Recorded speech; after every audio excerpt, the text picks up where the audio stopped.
Welcome to the Deep Dive. We're here to cut through the noise and get you straight to the most important nuggets of knowledge on complex topics. That's the goal. And today, we're looking at something that really caught my eye. A headline from ABC News. Killing of 3 teens during burglary may test Oklahoma stand your ground law. Provocative. Exactly. It poses this question, right? You hear about a homeowner's son, an AR-15, 3 intruders masked, gloved, forcing their way in. How could that possibly test a stand your ground law? Seems, on the surface, pretty clear. It does raise questions immediately. So this incident, it was covered nationally by ABC, locally by TulsaWorld.com, and it's actually a really good way in, a compelling entry point, let's say, to unpack these crucial legal ideas around self-defense. Absolutely. Stand your ground, castle doctrine. They get thrown around a lot. Right. So our mission today is to clarify those terms: stand your ground, castle doctrine, and also duty to retreat. Understand the big differences so you walk away really informed. This stuff touches on personal safety, legal boundaries. It's important. Definitely need clarity on this. Okay, so let's unpack this Oklahoma incident first. Let's dig into the details of what actually happened. Okay. It happened around 12:30 p.m. 3 teenagers, Maxwell Cook, 19, Jacob Radern, 17, and Jacob Woodruff, 16. They forced entry through a back glass door. Right. Forced entry. Key point. Yeah, and they were wearing black clothes, masks, gloves. Pretty clear intent there, you'd think. It's that way. So the homeowner's son, he's 23, Zach Peters, he encounters them inside the house and uses a semi-automatic rifle, an AR-15. 2 of the intruders died right there in the kitchen. The third one got outside but died in the driveway. Okay. And the deputies, when they arrived, they found a knife on one of the bodies, brass knuckles on another. So they were armed. They were armed. And there was a getaway driver involved, too. She apparently dropped them off, heard the shots, sped off.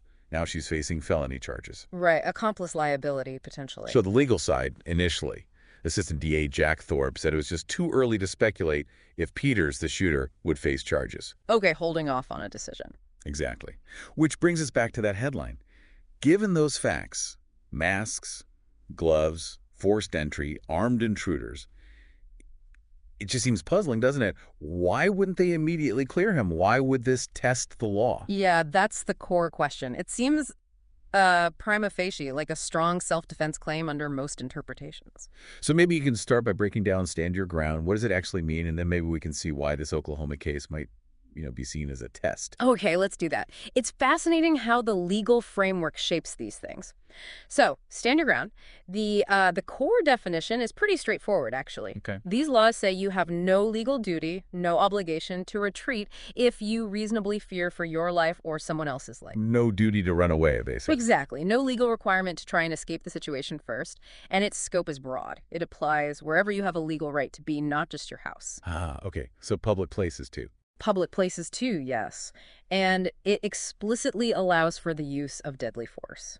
But the absolute crucial part is reasonable belief. Reasonable belief. Okay, what does that mean practically? It means the person defending themselves has to genuinely and reasonably believe, based on the circumstances, that they face an imminent threat of serious bodily harm or death. So it's not just any fear. No, not just feeling uncomfortable or scared. Yeah. It has to be a credible threat of severe harm.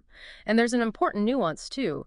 While there's no legal duty to retreat, that doesn't always mean you shouldn't retreat if you can do it safely. The law just says you don't have to for your defense to be valid. Got it. So the law protects you if you stand your ground, but retreating might still be the safer option sometimes. Precisely. And there are limits, clear examples where it doesn't apply. Like you can't just snipe someone yelling threats from way across a parking lot if they're unarmed. Right, no imminent threat there. Exactly. Or, say, in a road rage thing, you can't get out of your car, escalate the confrontation with someone who's unarmed, and then shoot them and claim stand your ground. You can't be the aggressor. Okay, that makes sense. You can't start the fight. Right. And state adoption is widespread. Over 24 states, including Oklahoma, where this incident happened, have legislatively adopted stand your ground. It's written into their laws, often providing immunity from prosecution if justified. Immunity? Yeah. And then many other states like California, Illinois have adopted it sort of in practice through court decisions, case law. So what's the dominant approach in the U.S.?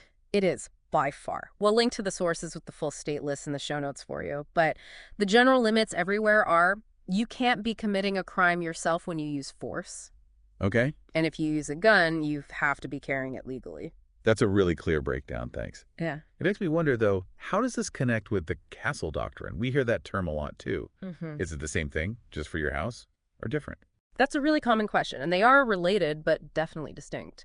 Castle doctrine gets its name, from the old saying, your home is your castle. Right. So it's sort of like stand your ground, but the key difference is location. Okay. Stand your ground, as we said, can apply anywhere you're legally allowed to be. Castle doctrine primarily applies inside your home. Sometimes, depending on the state, it extends to your car, maybe even your workplace. So it's geographically limited. Exactly. And here's the important bit. In states that only have a castle doctrine but not a separate stand your ground law, you generally do have a legal duty to retreat if you're threatened in public, if you can get away safely. The no retreat protection only kicks in once you're inside your castle. Okay. So stand your ground removes the retreat duty everywhere. Yep. Castle doctrine removes it only in specific protected locations. You got it. But inside your castle, it does permit deadly force if you have that same reasonable fear of serious bodily harm or death. But again, you really have to stress, the specifics vary a lot from state to state. What counts as your castle, what exact circumstances apply, it's not uniform. So reading your state-specific law is key. Absolutely essential. And the limitations are similar to stand your ground. You can't be committing a crime, can't be wanted by the law, and, common sense applies. You can't shoot the Girl Scout who knocks unexpectedly. Right. That would be unreasonable force. Massively unreasonable. Or another example from the sources, you can't invite Ted over because he's, say, having an affair with your wife with a plan to kill him and then claim castle doctrine. That's premeditated murder, not self-defense. Got it. So it's not a license to kill. It's a defense for a specific scenario of protecting yourself in your home. Precisely. It sets a boundary for self-protection within that defined space. Now, if we look at the bigger picture, there's the concept that's basically the opposite of stand your ground. Okay, what's that? The duty to retreat. Some states operate under this principle instead. So this is the default, if you don't have stand your ground or castle doctrine applying. Essentially, yes. Particularly in public spaces in castle-only states, or in states that explicitly maintain this duty. It means you are legally obligated to try and get away if there's a clear, safe path of escape from an attacker. You have to run if you can. You have to try, yes. And the consequences if you don't, they can be really severe. If a jury decides you could have safely retreated, but chose to use deadly force instead, you could face serious felony charges, murder, manslaughter. It hinges on whether retreat was a viable, safe option. Wow, so that's a huge difference from stand your ground states where retreat isn't legally required at all if you fear serious harm. A night and day difference in terms of legal obligation during a confrontation. Okay, so bringing all this back. Stand your ground, castle doctrine, duty to retreat. What does it all mean for that Oklahoma incident we started with? Right, the initial puzzle. The sources we looked at were pretty strong in their conclusion. They basically said, looking at the reported facts, forced entry, masks, gloves, intruders armed inside the home, it was really hard to see how this would genuinely test Oklahoma's stand your ground law. Seems to fit squarely within it, and also castle doctrine. Exactly. Yeah. The source even speculated the only way it would be a real test is if, something else was going on, like maybe Peters had somehow invited them or set it up, which there's no indication of based on the reports. Right, and that really highlights how crucial every single detail becomes when applying these laws. So let me turn it back to you for a second. Having walked through these definitions now, stand your ground, castle, duty to retreat. What stands out to you about why authorities might still hesitate, why it might be called a test, even when the facts seem clear? That's a good question, I think. Well, what stands out is that even with seemingly clear facts like forced entry and armed intruders inside the home, it's never just about that initial moment. Stand your ground removes the legal duty to retreat, sure, but it doesn't remove scrutiny.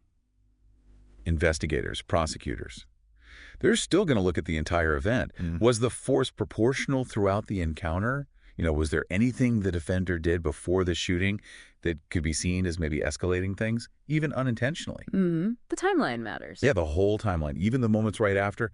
So even in what looks like a strong self-defense case on paper, these granular details, the specific actions second by second, they could potentially create legal gray areas or questions that just have to be investigated thoroughly. Maybe that's the test, not whether the law applies broadly, but how it applies to the very specific, messy facts of a real-life event. That's a great way to put it. Precisely. Legal interpretation isn't a checklist. It's about applying the principles to incredibly complex, dynamic human situations. It's rarely as simple as the headlines make it seem, which is why that initial caution from the DA makes sense. They need all the facts. Okay, so let's recap quickly. You've unpacked 3 really key legal ideas today. Stand your ground.